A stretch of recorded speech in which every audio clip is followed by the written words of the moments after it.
Shalom Ouvracha, je suis heureux de vous retrouver après la fête de Shavuot, la fête durant laquelle on a reçu cette magnifique Torah, pour partager avec vous un enseignement magnifique de Chazal.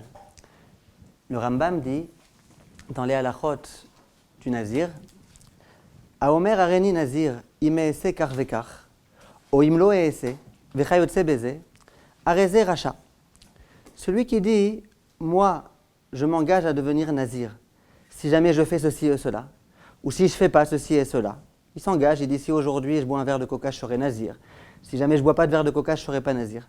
Areze racha, c'est un mécréant. Ou nezirut azu minidre rechaimi. Et c'est vraiment pas une bonne nezirut. Aval, anoder lachem derer kdusha. Celui qui décide de devenir nazir et que c'est une décision qui provient de la sainteté, areze nae ou meshubach.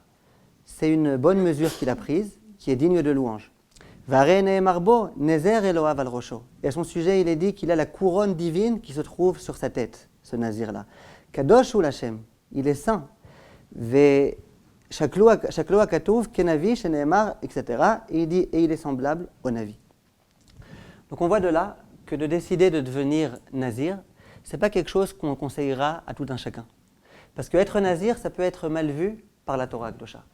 Pourquoi être mal vu ? Finalement, une personne qui décide d'arrêter de boire du vin, d'arrêter de se rendre impur au contact du mort, quel est le problème ?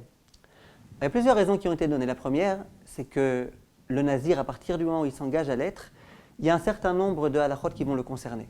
Et si jamais il n'est pas à la hauteur de ces halachot-là, Akadosh Baruch Hu va lui dire, moi je ne t'avais pas demandé d'être nazir, tu n'avais pas d'obligation de l'être, tu as décidé de l'être et maintenant tu n'es pas à la hauteur de halachot du nazir, qui t'a demandé de faire ça ? Deuxième problème qu'il y a, c'est qu'il y a écrit dans Chazal que Baruch Hashem, dans la Torah, il y a suffisamment d'interdictions pour ne pas avoir besoin de s'en rajouter. Et lorsqu'un homme dit « Moi, dorénavant, j'arrête de boire du vin », Hashem va lui dire « Ah oui, quoi, tu es un tellement grand tzaddik, tu respectes déjà tellement bien toutes les halachot que maintenant, ça y est, tu as besoin de nouvelles halachot ?» Et donc Hashem y a écrit dans la Gemara, il ouvre le carnet et il dit « Alors, la Shonara, si Baruch Hashem, la Shonara 100%, enfin la Shana Tov 100%, et que Baruch Hashem Shmirat Shabbat 100%, et qu'après, en dehors de ça, il veut commencer à rajouter des choses, là avec plaisir. Mais si jamais il n'est pas 100% dans l'un des points de la Torah, on lui dit tout d'abord commence à te corriger, à te parfaire, et après tu rajouteras des nouvelles choses. En dehors de ça, on sait que Akadosh Baruch Hu a créé un monde fabuleux, riche, il a créé du vin. Pourquoi il a créé ce vin ? Pour les animaux ? Non, il a créé pour l'homme, il a créé pour le juif. Et Hachem, il souhaite que l'homme jouisse du monde qu'il a créé, qu'il en jouisse de façon permise, qu'il en jouisse en l'honneur de Kadosh Baruch Hu, mais il faut jouir du monde qui a été créé. C'est une Gemara explicite. Lorsque l'homme dit « moi je deviens nazir », c'est pas forcément bien. On va voir qu'il y a des cas dans lesquels c'est bien, mais c'est pas forcément bien. Parce que si l'homme s'interdit des choses qui lui avaient été prévues par Kadosh Baruch Hu sans raison justifiée, eh ben cet homme-là, Kadosh Baruch Hu lui dit « tu te comportes mal, j'ai créé pour toi quelque chose, tu ne devais pas t'en priver ». Donc il y a pas mal de raisons pour lesquelles la Torah ne recommande pas du tout à l'homme de procéder à ce naziréa. La question qui se pose, c'est alors quand est-ce qu'il faut être nazir ? Le Rambam il dit, il y a des gens qui doivent être nazir et c'est bien qu'ils soient nazirs. Alors dans quel cas il faut être nazir ? La paracha qu'on va lire cette semaine, la parachat Nasso, on a le mode d'emploi du nazir. Dans quel cas c'est conseillé, c'est recommandé d'être nazir ? Rapidement, la Torah elle va nous parler de deux épisodes. Le premier, c'est l'épisode de la femme sota. Cette femme-là qui a été attrapée à être en situation d'isolement avec un homme, alors qu'elle était mariée. Son mari, l'ayant attrapée, l'a avertie et lui a dit « Dorénavant, je t'interdis de te trouver en situation de yichoud avec cet homme-là. » Et cette femme-là, elle réitère cette même imbécilité, comme il est écrit dans la Gemara, et à nouveau, elle se réitère, elle s'isole à nouveau avec ce même homme.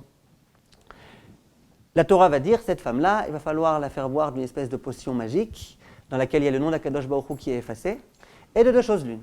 Si jamais les suspicions du mari étaient vaines et que ça n'a pas été tellement loin, alors cette femme-là, elle aura une récompense, elle aura un beau bébé, Bezrat Hashem, et c'est un sujet qu'il faut comprendre. Malgré tout, elle ne la mérite pas cette récompense, elle n'aurait jamais dû se mettre dans une situation de yichoud. Mais c'est un autre sujet. Et si jamais les suspicions étaient méritées, et qu'effectivement, elle a eu une relation interdite avec cet homme-là, à ce moment-là, cette femme-là, elle va mourir de façon atroce, son ventre va exploser, etc. Juste après cet épisode, la Torah va nous parler d'un autre épisode qui a priori rien à voir.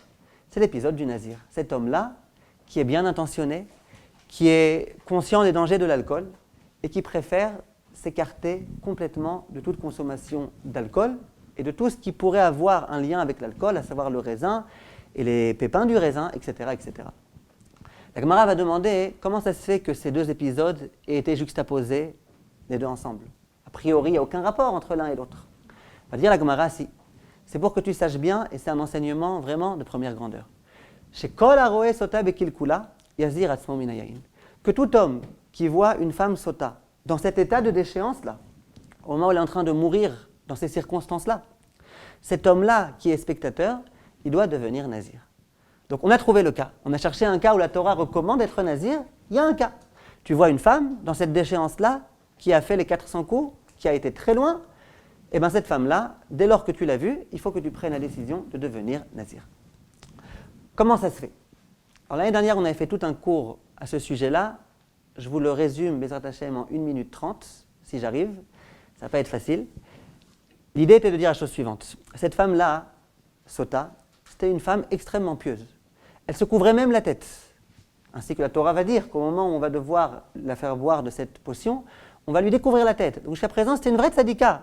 Elle avait un couvre-chef. Cette femme-là, on n'a jamais vu que c'était une femme de mauvaise vie. C'était une femme kshera, une femme pieuse. Et voilà que d'un coup, elle commence à perdre complètement la tête. Son mari l'avertit, elle s'en moque complètement.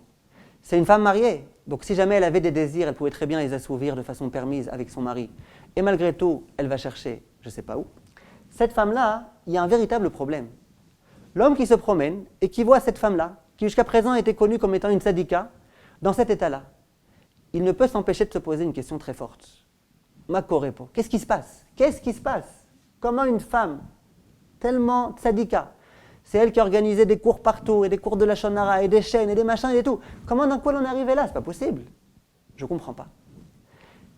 Et très rapidement, il va en arriver à la conclusion que visiblement, cette femme-là, elle a eu un moment d'égarement. Visiblement, elle a perdu sa lucidité pendant un certain temps. Et ayant perdu sa lucidité, elle était capable d'en arriver au pire.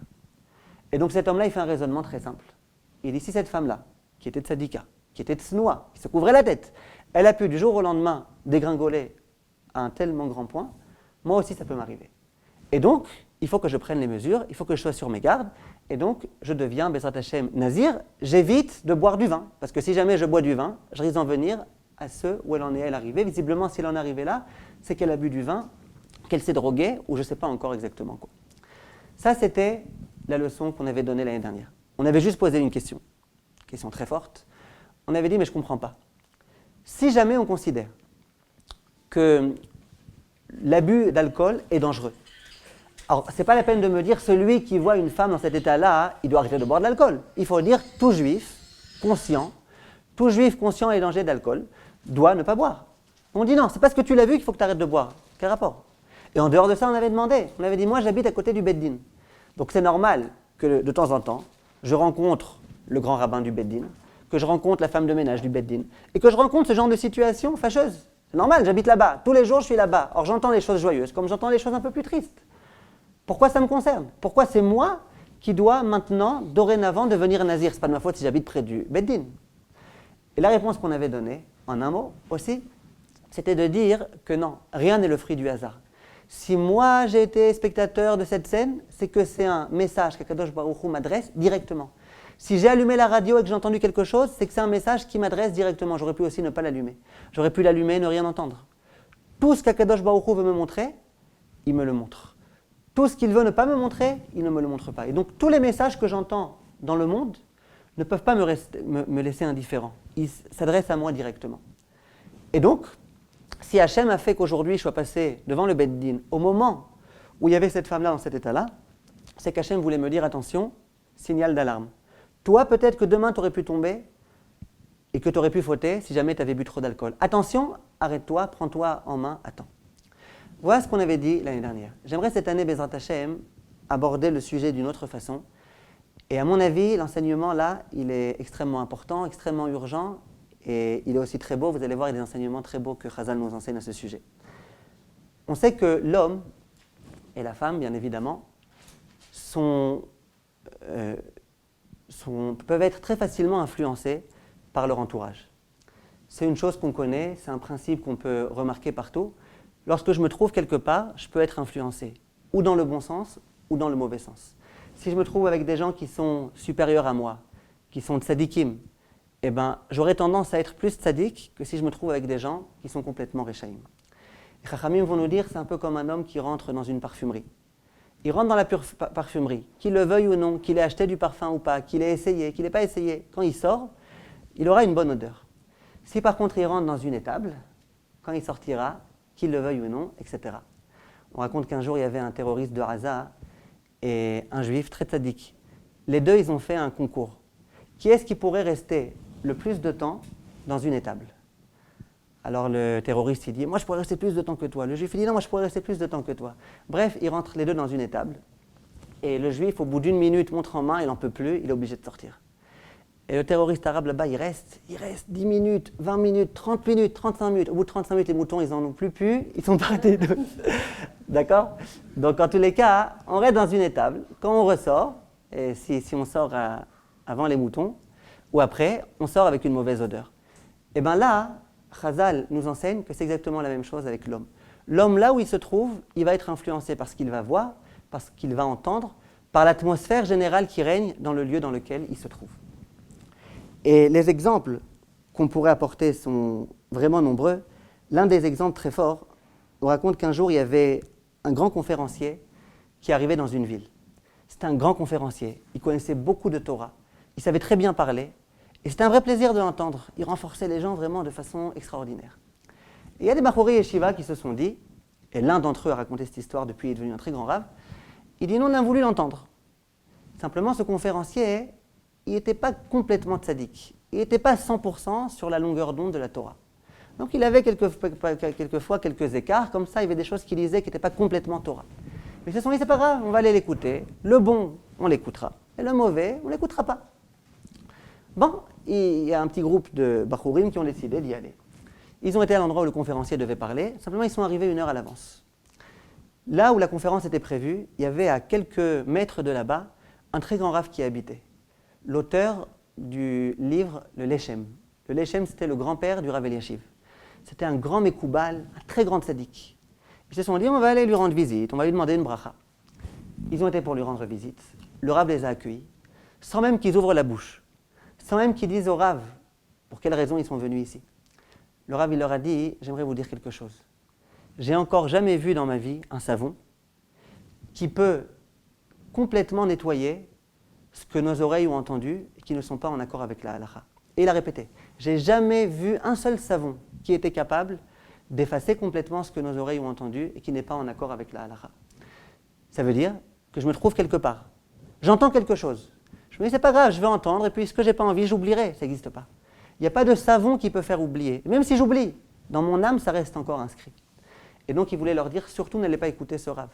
Si jamais c'est un rave qui parle de Torah, allez l'écouter. S'il parle 99% de Torah, mais qu'il y a 1% de choses qui ne sont pas tout à fait Torah, attention, attention, parce que ça restera toute la vie et il y aura de graves séquelles ensuite. On raconte du rave de Brisk. Le rave de Brisk, un jour, il y a eu à Tveria, il était question de creuser là où il y avait des tombes. Il y avait des tombes de juifs. Et le rave de Brisk, il a pris ça à cœur, il était vraiment très fâché, il ne voulait surtout pas que ça se passe. Il y avait là-bas des grands tzadikim qui étaient enterrés. Alors, il a demandé qu'on lui organise une rencontre avec l'un des responsables. Le responsable, bien évidemment, pas très religieux, qui était déterminé à creuser là où il y avait les tombes. Le rave, il parle, il dit non, surtout ne faites pas, etc. Il parle et l'autre, il répond. Bon, finalement, la discussion était terminée et cet homme-là s'en va. Au bout de quelques minutes, le rave de Brisk qui dit à son fils, qui était présent pendant toute la discussion, il dit, dis-moi, qu'est-ce qu'il a dit, le bonhomme, quand je lui ai dit qu'il ne fallait surtout pas creuser? Il dit, mais papa, tu étais là comme moi. Ce que tu as entendu, j'ai entendu, et j'ai rien pu entendre de plus. Il dit, non, mais dis-moi, qu'est-ce qu'il a répondu? Moi, je n'ai pas entendu, dis-moi ce qu'il a répondu. Alors, il était d'accord ou il n'était pas d'accord? Le fils dit, papa, je n'ai pas compris, je ne comprends pas ce que tu veux. Alors le père, il dit, regarde, j'ai eu tellement peur que ce qu'il allait me rétorquer, ce soit des propos qui allaient me refroidir dans ma hirat shamayim, dans ma conscience de la gravité de ce que ça constitue, creuser à l'endroit où il y a des tombeaux, que je n'avais pas voulu entendre.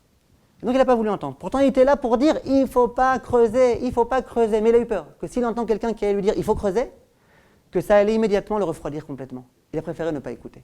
Il s'est dit si mon fils il a entendu, alors qu'il me dise rapidement, dans les grandes lignes, est-ce que finalement l'autre il était d'accord ou est-ce qu'il n'était pas d'accord. Ça veut dire que même pour un rave de la grandeur du rave de Brisk, quand il entend quelque chose de ce genre-là, ça peut lui faire du mal et ça peut le refroidir complètement. Dans le même ordre d'idées, on donne des exemples et puis après on pourra Bezrat Hashem avancer.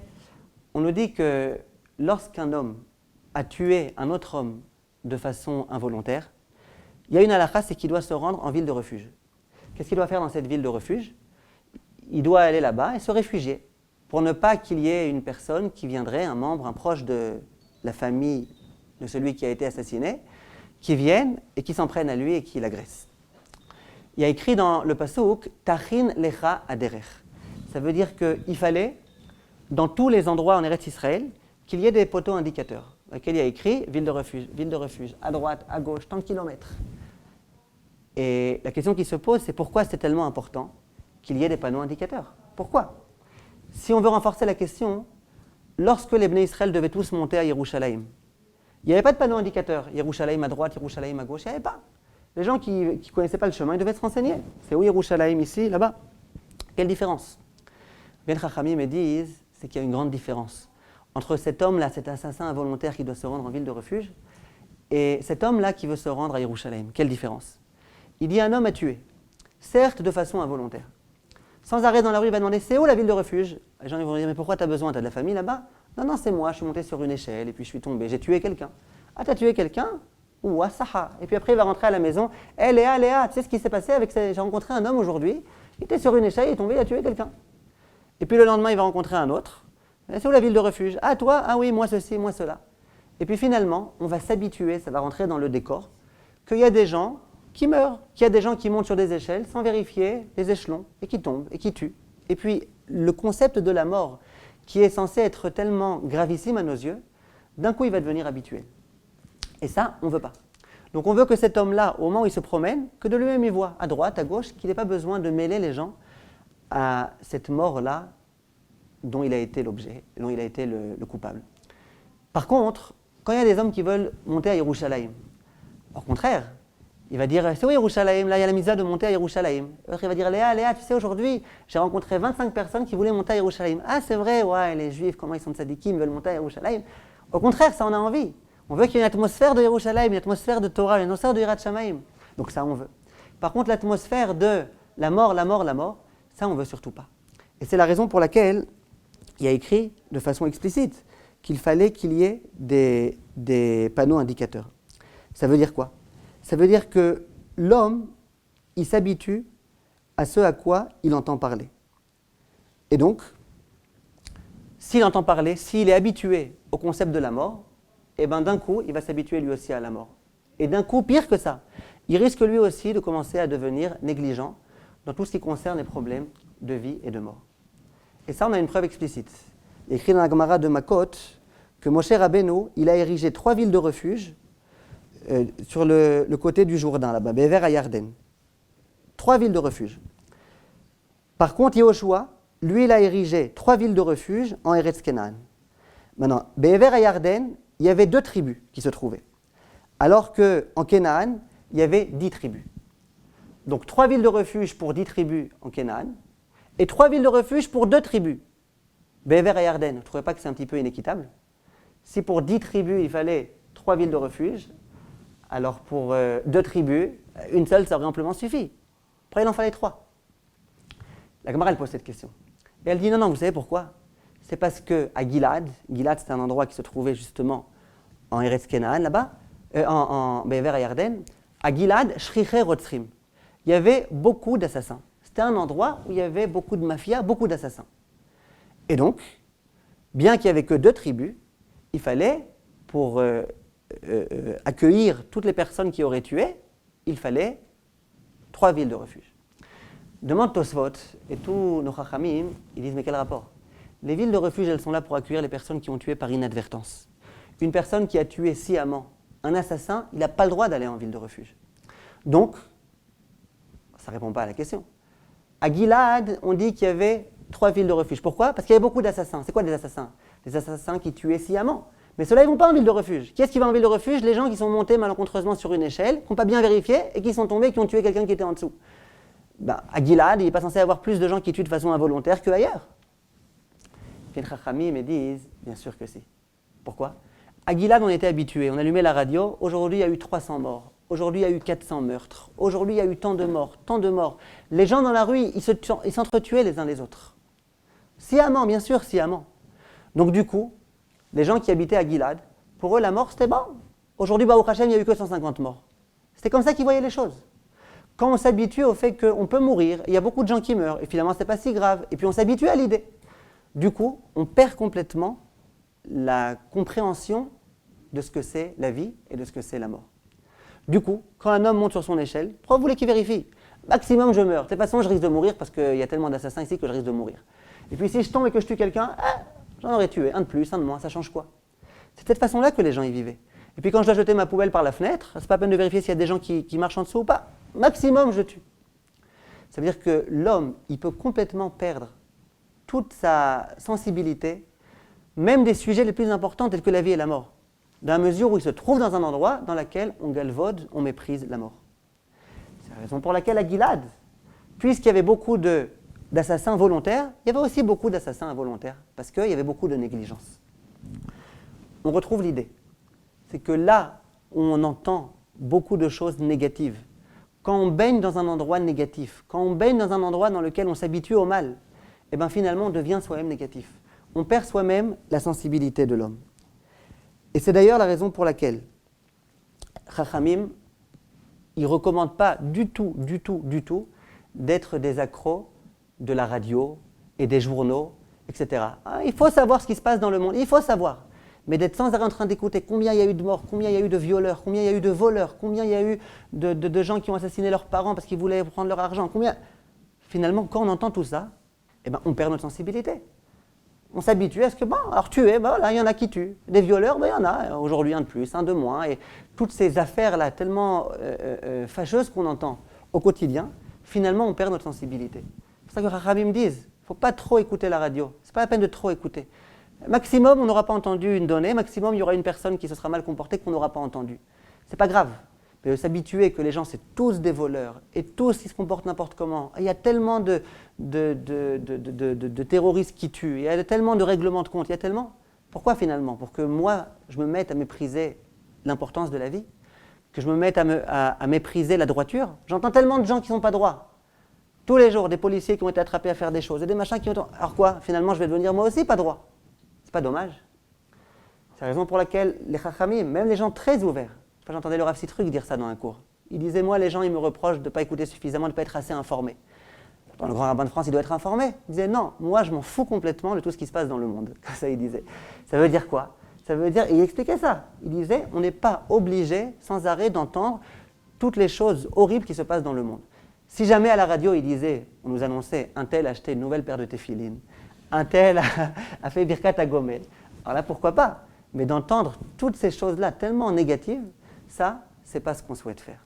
Parce que l'homme est influencé, qu'il le veuille ou non, par ce qu'il entend, par ce qu'il voit, par ce qu'il connaît, par le lieu dans lequel il se trouve. Et il ne faut surtout pas qu'on pense que ce problème-là, il ne concerne que les petites personnes. Il concerne aussi les très très grandes personnes. Il y avait un grand Tana de l'époque de la Mishnah qui s'appelait Rabbi Elazar ben Arach. Rabbi Elazar ben Arach, c'était un très très grand Tana. Si vous voulez juste mesurer c'était qui, ce Rabbi Elazar ben Arach, son Rav, qui s'appelait Rabbi Yochanan ben Zakkai, un Rav connu entre tous. Un jour, il s'est exprimé de la façon suivante. Il a dit « Im yu kol chachmei Israël bekaf moznaim » Si sur une grande balance, on place tous les chachmei Israël, « Ve Rabbi Elazar ben Urkenos afimaem » et qu'on met même sur le même plateau Rabbi Elazar ben Urkenos, qui est un grand Rav. « Ve Rabbi Elazar ben Arach bekaf ashnia » et que, de l'autre côté de la balance, on mettait Rabbi Elazar ben Arach, Machia et Kulam. Rabbi Elazar ben Arach, il était capable d'être plus grand que tous. Comment ça se fait? Rabbi Elazar ben Arach, c'était un extrêmement grand Rav. Quand on étudie pourtant la Gemara, le chasse. On ne le rencontre pas souvent, ce grand Rabbi Elazar ben Arach. Rabbi Yochanan ben Zakkai, il avait d'autres élèves qui étaient de l'autre côté de la balance. Il y avait Rabbi Eliezer, il y avait Rabbi Yoshua. Eux, sans arrêt, on ouvre une page de Gemara, c'est ou Rabbi Eliezer ou Rabbi Yoshua. Mais Rabbi Elazar ben Arach, il figure quasiment jamais. Comment ça se fait qu'un Rav qui était tellement grand, tellement important, on n'en fait quasiment jamais mention?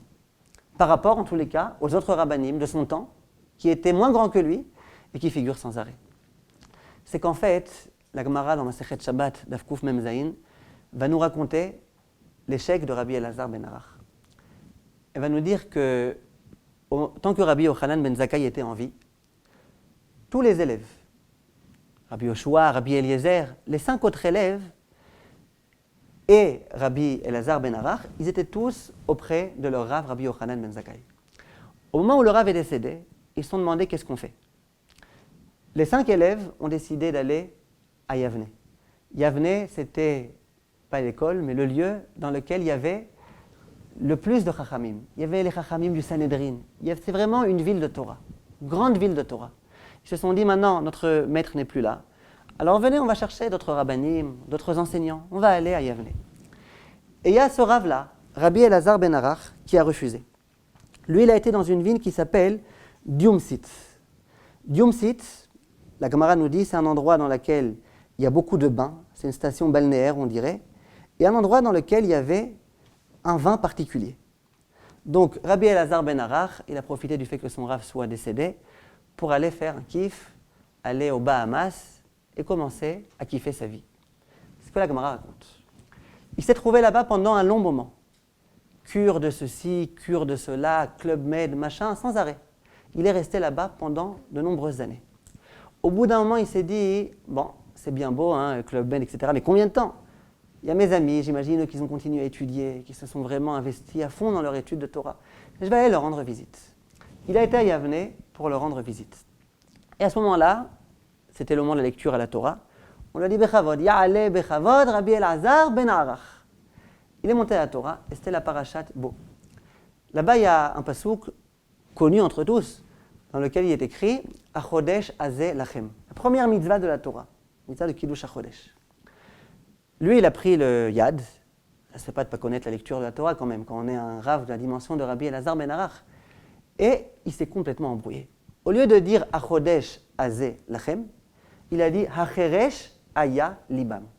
Littéralement, leur cœur est devenu sourd. Alors, tout d'abord, on voit de là que ces années-là lui ont fait beaucoup de mal. Il ne sait même plus lire. Mais en dehors de ça, ce lapsus, il était révélateur. Akadosh Baruch Hu, il lui a dit, tu vois ce qui se passe? Tu passes des années dans lesquelles tu es complètement déconnecté de la Torah. Tu es connecté qu'à la matérialité. Et quel niveau de matérialité? Bahamas, Diomsid. Qu'est-ce qui se passe finalement? Ton cœur, il devient sourd. Tu es devenu sourd. C'est un miracle que tu sois revenu pour rencontrer tes amis. Tu es devenu sourd. Bref, il a complètement oublié toute sa Torah. À ce moment-là, dit la Gemara que les amis de Rabbi Elazar ben Arach, ils ont eu de la peine pour lui. Ils ont prié très fort à Kadosh Baruch Hu, qui lui permette de retrouver toute la Torah qu'il avait oubliée. Et il y a eu un miracle, Baruch Hashem, il s'est souvenu de sa Torah. Simplement, malgré cette prière qui a été exaucée, il y a écrit dans Chazal que jamais il réussira à dépasser à nouveau le niveau de ses autres compagnons. Alors qu'au début c'était le plus grand, on avait dit, sur la balance c'était lui qui les écrasait tous. Là ça y est, il ne pourra plus jamais arriver à leur niveau. Ainsi qu'il est écrit de façon explicite dans le Havot des Rabbi Nathan. Hu alach le Diomset. Lui, ça veut dire Rabbi Elazar ben Arach, il a décidé d'aller à Diomset. Les Makom Yafé, un endroit très beau. Umaim Yafim Venaim, un endroit où il y a beaucoup d'eau, de très beaux paysages. Nitma et Shemo. Sa notoriété, elle s'est complètement rabaissée. Par contre, Hem, ses amis, She'alchou le Yavne, les Makom Shalmidei Chachamim Merubim, Ve'ohavim et Torah. Ils ont été à un endroit où il y a beaucoup de Talmidei Chachamim, un endroit où on apprécie la Torah. Nidgadel Shemam Batorah. Et c'est la raison pour laquelle leur notoriété, leur nom, il s'est complètement diffusé. Donc on voit de là que, on comprend maintenant, on demande comment ça se fait qu'il était tellement grand et pourtant qu'on ne le voit quasiment jamais. Réponse, au début, il était grand. Avant d'aller aux Bahamas, il était grand. Une fois qu'il a été aux Bahamas, visiblement pas avec les meilleures intentions, et bien finalement, il ne sera plus aussi grand. Et donc on le mentionnera quasiment jamais. De là, on voit, à nouveau, que même concernant un Rav, Le Gdol adore. Rav Steinman à côté de lui, c'est rien. Rabbi Elazar ben Arach, on ne peut même pas s'imaginer c'était qui, Rabbi Elazar ben Arach. Même un homme la dimension de Rav Steinman puissance 1000. Même Rabbi Elazar ben Arach, si jamais il quitte Bnei Brak ou qu'il quitte Yavne et qu'il va se rendre dans un endroit comme Diomset, comme on dirait aujourd'hui à Eilat, mais Diomset, j'imagine, c'est encore pire que Eilat, eh bien, il ne tient pas le coup. Et c'est normal. Il est dans un endroit dans lequel toutes les personnes qui y vont, leur seul intérêt, c'est de kiffer, de se détendre, de se lâcher complètement. Sans arrêt, il a des jeunes filles qui se promènent en maillot de bain. Qu'est-ce que vous voulez qu'ils fassent? Rav Steinman, oui, Rav Steinman, qu'est-ce qu'il va faire? Un endroit dans lequel, sans arrêt, dans les rues, on est au bord de la plage. Comment il peut réussir à tenir? Eh bien, il n'a pas tenu. L'influence qui se trouvait à cet endroit-là était tellement forte, et c'est une influence tellement néfaste, que même Rabbi Elazar ben Arach, il a craqué. Il a craqué, il s'est déconnecté de la Torah, et voilà, malheureusement, où est-ce qu'il en est arrivé. Maintenant, je vous demande de bien écouter. Écoutez bien, vous allez voir ici, vous allez apprécier ici la beauté d'une Mishnah. Écoutez bien. Il y a écrit dans une Mishnah dans Pirkei Avot, Rabbi Nehorai Omer. Il y a un Rav qui s'appelait Rabbi Nehorai, le Rav lumineux, on dira. Nehorai, c'est-à-dire qui éclaire. Eve golé le makom Torah. Tu cherches où habiter. Ton maître est mort, par exemple, tu veux savoir où est-ce qu'il faut habiter maintenant? Ne va que dans un endroit où il y a de la Torah. Makom Torah. Ve'al tomar she'it avo acharecha.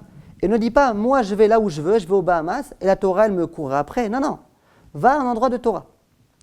Shechavecha ikaimua beyadecha. Ne pense pas non plus que tes amis, c'est eux qui te permettront de conserver ta Torah, même si tu ne vas pas dans un endroit de Torah. Et il finit et il dit, ve'el binatra al tishaim. Va dans un endroit de Torah, ne compte pas sur tes amis, sois toi-même un homme de Torah, et ne te repose pas sur ta sagesse. C'est qui ce Rabbi Nehorai?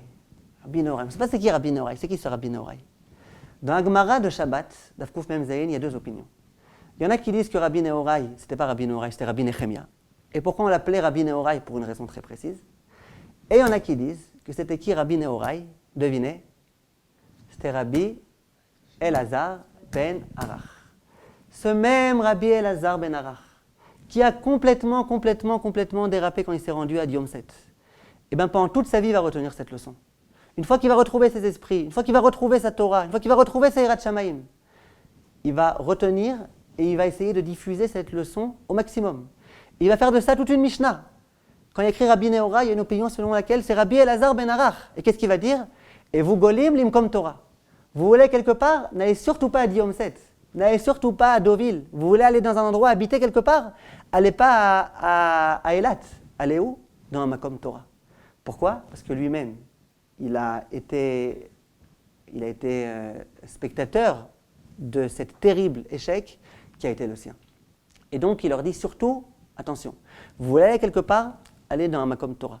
Après, il continue. Et il dit, et ne pensez pas que vos amis, ils vont vous restituer cette Torah. Ça veut dire quoi? Dit le Midrash Shmuel, lui, malheureusement, il a oublié sa Torah. Grâce à qui il l'a retrouvée? Grâce à ses amis qui ont prié pour lui, vous vous rappelez? Dit Rabbi Elazar ben Arach, ne comptez pas sur ça. Ne vous permettez pas d'aller là-bas pendant des années, et puis après, que vos amis vont vous restituer la Torah en priant. Non, non, non. Pas tous les jours il y a des miracles, et pas tous vos amis, c'est des amis de la dimension de mes amis à moi. Et donc surtout, ne faites pas tout ça. Ça, c'est la leçon que Rabbi Elazar ben Arach nous a enseignée. Il y a des endroits dans lesquels on peut mourir spirituellement. On dit en s'amusant qu'il y a des gens qui vont parfois à Eilat, ils vont là-bas pour pèleriner sur les kivrei tzadikim. Alors on dit, mais on n'est pas au courant qu'il y a des kivrei tzadikim. À Tveria, il y a des kivrei tzadikim. À Méron, il y a des kivrei tzadikim. Mais à Eilat, oui. À Eilat, il y a tous les tzadikim qui auraient dû être tzadikim et qui sont morts pas tzadikim là-bas à cause de l'atmosphère de Eilat. Ça, c'est des tzadikim. Et maintenant, on les voit, ils ne sont pas morts, ils sont vivants, mais ils sont morts vivants. Ça veut dire qu'il y a des endroits dans lesquels, quand on va, surtout quand on va là-bas longtemps, surtout quand l'intention elle n'est pas bonne, eh ben, on peut complètement déraper. Attention, Rabbi Elazar ben Arach a dérapé. Et nous, on pense qu'on ne va pas déraper. C'est pour ça que les gens, quand ils m'appellent parfois de France, ils me disent, est-ce que le Hercher qu'il y a dans tel hôtel à Eilat, est-ce que c'est un bon Hercher ou pas? Est-ce qu'on peut se reposer sur Hercher ou pas? Je leur dis, attends, Hercher, laisse tomber Hercher, une seconde. S'il y a Rabbanout, ça va, c'est pas grave. Mais il y a des problèmes beaucoup plus graves à Eilat que le Hercher. Il vaut mieux que tu ailles dans un hôtel un peu moins cacher à Méron, plutôt que dans un très bon Glat Méadrine à Eilat. Parce qu'à Eilat, la seule chose qui sera Glat Méadrine sera peut-être la nourriture et encore. Mais le reste, les rues, les femmes qui se promènent là-bas, attention, là-bas, il n'y a plus rien de Méadrine. Tu peux tomber de façon Méadrine. Donc ça, c'est la leçon que Rabbi Elazar ben Arach nous a enseigné. À savoir qu'il faut faire très attention de l'influence qui se trouve parmi nous et il faut être éveillé de cela. Après, il continue l'auteur de la Mishnah et il dit Ve'el binatra al tishaen. Ne te repose pas sur ta sagesse. Ça veut dire quoi? Le Midrash Kohelet Rabbah, il nous explique comment ça s'est passé cette histoire-là de Rabbi Elazar ben Arach. Comment ça se fait qu'il a décidé de quitter ses amis et d'aller là-bas, à Diusmat. Comment ça se fait qu'il a été là-bas? Alors, il dit le Midrash, au moment où Rabbi Yochanan ben Zakkai est décédé, ils se sont demandé où est-ce qu'on va. Et à ce moment-là, Rabbi Elazar ben Arach, il leur a proposé, venez, on va là où il y a ma femme qui se trouve. Sa femme, elle se trouvait à Diosmat. Ils leur ont dit, venez avec moi. Eux, ils ont dit, non, on ne va pas à Diosmat, un endroit comme ça, une station balnéaire, qu'est-ce qu'on va faire là-bas? On ne va pas, nous, on va dans un endroit où il y a des yeshivot, où il y a des kolélim, où il y a des chachamim. On va à Yavne, nous. À ce moment-là, il s'est dit, bon, alors s'ils ne sont pas prêts à aller avec moi, je ne vais pas être dans un endroit tellement dangereux et tout seul. Alors il a dit, bon, alors moi je vais aller avec eux. Tant pis, je laisse ma femme à Diosmat, moi je vais aller étudier la Torah avec eux. À ce moment-là, sa femme, elle lui a dit, non, attention. C'est qui le plus grand, c'est toi ou c'est eux? Qui a besoin de qui? C'est eux qui ont besoin de toi ou c'est toi qui as besoin d'eux? Or lui, en toute simplicité, il a répondu, c'est eux qui ont besoin de moi. C'était moi le plus grand talmid de Rabbi Yochanan ben Zakkai. Alors elle lui a dit, alors dis-moi, quand il y a des souris qui ont envie de se nourrir et qu'il y a un petit bocal dans lequel il y a de la nourriture, c'est le bocal qui va vers les souris ou les souris qui vont vers le bocal? C'est les souris qui vont vers le bocal. Or eux, ils n'ont qu'à venir vers toi. Et s'ils ne veulent pas, tant pis pour eux. Et à cause de ça, il a complètement chuté. À cause de ce mauvais conseil que sa femme lui a donné. Alors vient Rabbi Elazar ben Arach, avec tout le recul qu'il a eu, et il dit attention, Ve'al, c'était comment la phrase dans la Mishnah? Oui, juste avant, c'était, voilà. Ve'al tomar shetavo acharecha. Ne pense pas qu'elle viendra après toi, ne pense pas, moi je vais là où je veux, et puis tout le monde me courra après. Shechavecha ikaimua beyadecha. Ne pense pas non plus que tes amis vont venir là où tu vas. Parce que tes amis, eux, ils étaient chacham. Ils se sont dit, on a le choix. Soit on va étudier avec quelqu'un de très chacham qui s'appelle Rabbi Elazar ben Arach, mais dans un endroit complètement impur, soit tant pis, on renonce à la Géonout de Rabbi Elazar ben Arach, mais on se trouve dans un endroit où il n'y a que des chachamim, que de la Ahavat Torah. Et bien eux, ils ont eu raison. C'est toi, Rabbi Elazar ben Arach, qui a eu tort. Donc il s'est dit, attention, qu'on ne pense pas que nous, on peut aller n'importe où et les gens, ils nous rejoindront. Non, c'est à nous de faire les bons choix, de prendre les bonnes décisions. Et après, il dit, Ve'el binatra al tishain. Attention, tu peux croire que puisque tu es un chacham, puisque tu es Rabbi Elazar ben Arach, puisque tu es un grand tzaddik, eh bien que tu pourras n'importe où, même à Diosmet, réussir à tenir le coup. Non, el binatra al tishain. Ne te repose jamais uniquement sur ta chorma. Tu as une grande chorma, c'est vrai. Sers-toi de ta chorma quand tu te trouves à Yavne, quand tu te trouves à Yerushalayim, quand tu te trouves dans un endroit de Torah. Mais ne va surtout pas dans un endroit tamé, dans un endroit dans lequel tu n'as rien à faire, dans les bas-fonds du monde, pour te dire, c'est pas grave, je suis tellement chacham que de toutes les façons je tiendrai le coup. La preuve, même moi, je n'ai pas tenu le coup. Voilà la leçon très forte, à mon avis, que Rabbi Elazar ben Arach nous a donnée. Dans un premier temps, il est tombé, et ensuite, il a voulu à tout prix essayer de faire part au monde tout entier de cette leçon-là. Et il faut savoir quelque chose d'important. Le Rav Nevensal, il raconte, j'ai beaucoup aimé cette approche. Il dit une fois, il y a un Bachour Yeshiva qui a voulu quitter la Yeshiva pour aller à l'université. Quand je lui ai demandé, dit le Rav Nevensal, comment ça se fait que tu veux aller à l'université, que tu laisses la Torah pour aller à l'université? Il dit, l'élève ne m'a pas dit parce que je veux avoir une parnassa, parce que je sais que comme ça, un jour, je pourrais devenir docteur, je pourrais devenir ceci, je pourrais devenir cela. Il n'a pas dit ça. Il a dit au Rav, tu sais pourquoi j'ai envie d'aller à l'université? Il dit parce qu'on m'a toujours appris qu'il y a un concept important, qui est de prendre le chol, le profane, et de le rendre kadosh. Il dit, quand je suis dans la Torah, entre les murs de la Torah, sans arrêt, Torah, alors je n'ai pas ce défi-là, je suis sans arrêt dans le Kodesh. Donc je ne peux pas prendre le chol et le faire devenir Kodesh. Par contre, maintenant, je vais aller à l'université, dans un endroit qui est chol, dans un endroit où les gens ne se comportent pas forcément comme il faut, où les filles ne sont pas forcément habillées comme il faut, dans un endroit où il y aura des grandes difficultés. Et je prendrai tout ça, c'est l'imoud chol entre autres, et je les élèverai, et je les ferai spirituels, et je les ferai Hashem Shamaim. Alors Rav Nevensal, il lui a dit, dis-moi, tu ne penses pas que tu as déjà suffisamment de matérialité autour de toi, même dans ta yeshiva, pour prendre cette matérialité-là et la rendre Kodesh? Il me dit, si jamais Moshe Rabbeinu, il me tenait ton discours, il n'a pas tenu, mais si jamais lui me tenait ton discours, je pourrais l'entendre. Un homme comme Moshe Rabbeinu, qui pour lui tout était spirituel. Alors j'aurais pu entendre qu'il ait besoin de prendre un petit peu de matériel pour le rendre spirituel. Il dit, mais toi franchement, tout ton matériel, toute la nourriture que tu manges Shabbat, tout le sommeil que tu fais chaque nuit, tu es d'accord que tout ça, tu n'es pas encore arrivé à Darga de le rendre spirituel. Tu as déjà un surplus de matériel qu'il faut que tu apprennes à gérer et que tu n'arrives pas à gérer. Et maintenant tu viens et tu vas te rajouter du matériel pour essayer de le rendre spirituel. J'ai bien aimé cette approche des choses. Ça veut dire, même les Avrechim, et même les Rabbanim, et même les femmes de Tzadikim, eh ben, elles ont un problème, une difficulté, quelque chose qu'elles doivent gérer. Comment faire pour rendre le matériel spirituel? Il y en a trop du matériel. De dire maintenant, je vais aller chercher encore du matériel, encore chercher, pour pouvoir réussir à lever le défi, ce n'est pas le défi, en tous les cas, pour notre génération. Donc il dit le Rav Leventhal, s'il me disait qu'il voulait aller à l'université pour la Parnassa, j'aurais pas tellement pu lui dire quoi que ce soit. Mais s'il me dit qu'il va à l'université pour cette chose-là, alors là, il est complètement en dehors du coup. Ça veut dire que dans notre vie, on a du matériel. Et on doit apprendre tout ce qu'on le fait, à le faire les Shem Shamaim, à donner du sens au matériel. On doit aller en vacances, on doit se reposer, on doit aller quelquefois dans des endroits pour se détendre un petit peu. On a besoin, ce Yishuvadat, il est important. On prend le matériel et, puisque c'est au service de la Torah, ça devient spirituel. Mais il faut faire attention. Il ne faut pas aller dans les endroits dans lesquels on sait que les influences vont être néfastes, dans les endroits qui sont trop matériels, dans les endroits dans lesquels il n'y a que du matériel. Là-bas, il faut faire très attention parce que c'est très difficile à gérer ce genre d'endroit. Il y en a un qui me disait, une fois il était à Manhattan, il dit Manhattan, mais c'est impossible, c'est quelqu'un qui est, il est rave, il est Amit Racham.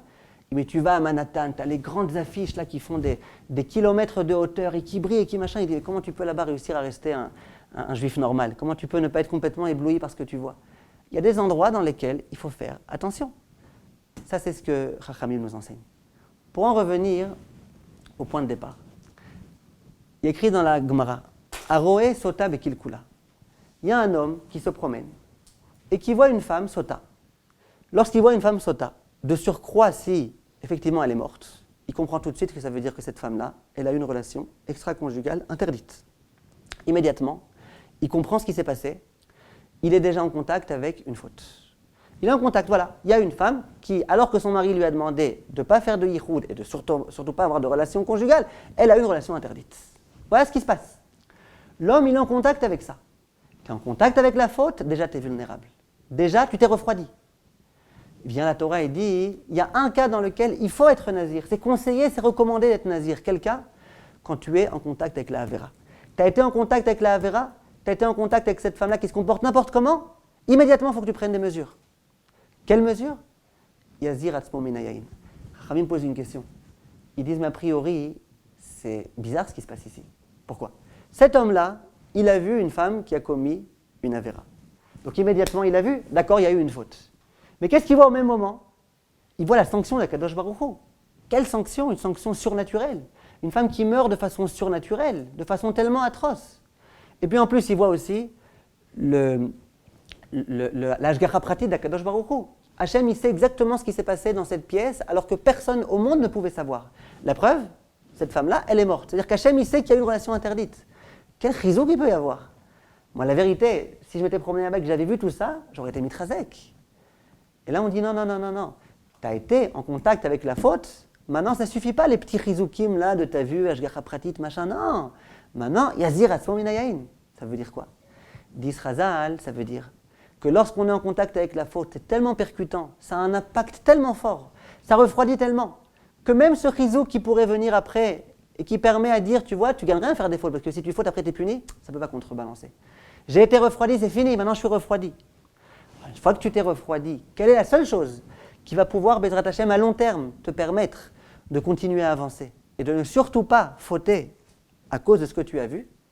Yazir atzmo minayayin. Tu prends maintenant des résolutions. Quelle résolution? Pendant 30 jours, tu arrêtes de boire du vin. Tu t'écartes de tout ce qui est trop matériel. Tu arrêtes de te regarder dans le miroir toute la journée en te pomponnant, en te rasant, en te coupant les cheveux. Arrête de te faire la mèche. Pendant 30 jours, tu arrêtes, tu te déconnectes un petit peu de ton corps, tu te déconnectes un petit peu de ta matérialité, et maintenant tu passes 30 jours dans lesquels tu es complètement avec Kadosh Baruch Hu. Et cet homme-là, il est Kadosh. Je t'ai demandé l'année dernière quelque chose d'intéressant. Pourquoi un homme qui pendant 30 jours ne boit pas de vin, et pendant 30 jours il n'est pas en contact avec un mort, et pendant 30 jours il ne se coupe pas les cheveux, il est Kadosh? Alors là, vous êtes toutes Gdoshot. Je suis sûr que le Kiddush, vous ne goûtez pas toujours du vin. Vous n'allez pas, Baruch Hashem, au cimetière tous les jours. Et vous ne coupez pas les cheveux, surtout les filles, vous coupez les cheveux tous les 30 jours. Donc vous toutes, je suis sûr, ou la grande partie d'entre vous, vous êtes Kedoshot. Il y a écrit, celui qui ne boit pas de vin pendant 30 jours, et qui n'est pas en contact d'un mort, et qui ne se coupe pas les cheveux, il est Kadosh. Donc vous êtes toutes Kedoshot. Vous êtes toutes Kedoshot, oui, mais pas pour ça.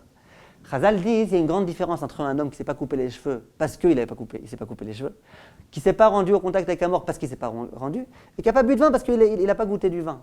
Il y a une différence entre ce cas-là et le cas d'un homme qui dit « moi j'aime le vin et je pourrais boire du vin, mais maintenant je décide de m'en écarter. Je pourrais me couper les cheveux, je pourrais me raser, me pomponner, mais je ne le fais pas. Maintenant j'ai décidé de me distancier un petit peu de mon corps. » Ça c'est un kadosh. Le kadosh c'est celui qui dit « je pourrais et je ne le fais pas en l'honneur de Kadosh Baruch Hu. » C'est la leçon que Chachamim sont venus nous enseigner ici. Lorsque tu as vu une femme qui est Bekil Kula, tu as été en contact avec elle immédiatement, on a dit. Il y a une influence terrible. Tu as été en contact avec la faute, tu deviens vulnérable. Tu t'es refroidi. Tu as été aux Bahamas là, pendant quelques minutes. Tu as vu une femme qui se comporte comme on se comporte dans des endroits dans lesquels on est complètement dépravé. Attention, maintenant tu es vulnérable. Tu peux toi aussi en arriver à fauter. Comment tu peux faire maintenant pour te renforcer? Yazir Asmominayain, tu t'écartes de la matérialité pendant un certain temps. Tu te renforces en Emouna. Tu fais attention à ne pas te mettre dans des états, dans des situations d'ivresse, dans lesquelles tu perds le contrôle de toi-même et tu risques toi aussi d'en venir à fauter. Et dans la mesure où tu fais attention à tout ça, il y a de fortes chances que tu puisses ne pas tomber. Ça répond aux questions qu'on a posées. On a demandé comment ça se fait que, puisque j'ai vu cette femme Bekil Kula, il faille que je devienne nazir. Mais de deux choses l'une. Si jamais le vin c'est quelque chose de dangereux, eh bien toute personne elle doit s'écarter du vin. Pas que moi. Réponse non. Ceux qui ne l'ont pas vu, ils ne l'ont pas vu. Mais toi tu l'as vu. Donc toi tu as été en contact avec elle. On a demandé mais c'est pas de ma faute si j'habite près du Beddin et que de temps en temps je rencontre des femmes sota. Non, c'est pas de ta faute. Mais Tachles, tu es en contact avec cette femme-là. Tu as été en contact avec une faute. Le contact avec la faute, c'est lui qui est extrêmement dangereux. Voilà la leçon que la Torah nous a donnée. Je finis. C'est la leçon du nazir. Le nazir, il y a écrit Sror, Sror, Amrinan, la Nazira. Les Geffen al-Tikrav. Ça veut dire quoi? Au nazir, on lui dit écarte-toi de la vigne. Écarte-toi. Ça veut dire quoi? La leçon du nazir, c'est on ne cherche pas les épreuves. On ne se met pas dans une situation d'épreuve en disant je suis tellement grand que je réussirai. Il faut s'écarter au maximum de l'épreuve. Et ça, c'est la leçon que le nazir nous donne. Tu as vu une femme qui s'est visiblement mise dans des situations de yichoud et qui a finalement complètement échoué, toi ne fais pas l'intelligent. Toi ne te dis pas je vais aller moi aussi là-bas et je ne fauterai pas. Non, que toi aussi tu fauteras. Alors qu'est-ce qu'il faut que tu fasses? Yazir atzmominayin, que tu procèdes de la logique du nazir, à savoir t'écarter au maximum. Et Bezrat Hashem, si on retient cette leçon, de faire attention à nos fréquentations, de faire attention aux lieux dans lesquels on se trouve. Il faut s'amuser de temps en temps, il faut se détendre, il faut avoir des loisirs, c'est sûr. Mais pas tout est autorisé, pas tout est en tous les cas conseillé, pas tout est recommandé. Il y a des endroits dans lesquels on dit ça ne me convient pas. Ici, il ne faut pas que je m'approche, parce que si je m'approche, que je le veuille ou non, je serai mal influencé. Shem Yazor, qu'on se serve de cette leçon, qu'on prenne le contre-pied et qu'on essaye au contraire d'aller à chaque fois non pas à Diosmat, mais à Yavne, qu'on aille dans des endroits de Kedusha, de Tahara, dans des endroits de Talmidei Chachamim. Et c'est ce que vous avez toutes décidé de faire si vous êtes ici, Baruch Hashem, non seulement en Israël, mais à Yerushalayim. C'est que vous avez opté pour cette option-là, vous aurez pu aller ailleurs, et moi aussi. On aurait pu aller à Diosmat, on aurait pu aller à Deauville, à Eilat, je ne sais pas exactement où. On a décidé de venir dans des endroits de Torah, et c'est quelque chose qui est extrêmement important. Bezrat Hashem, que jamais on faute, qu'Hashem nous aide sans arrêt.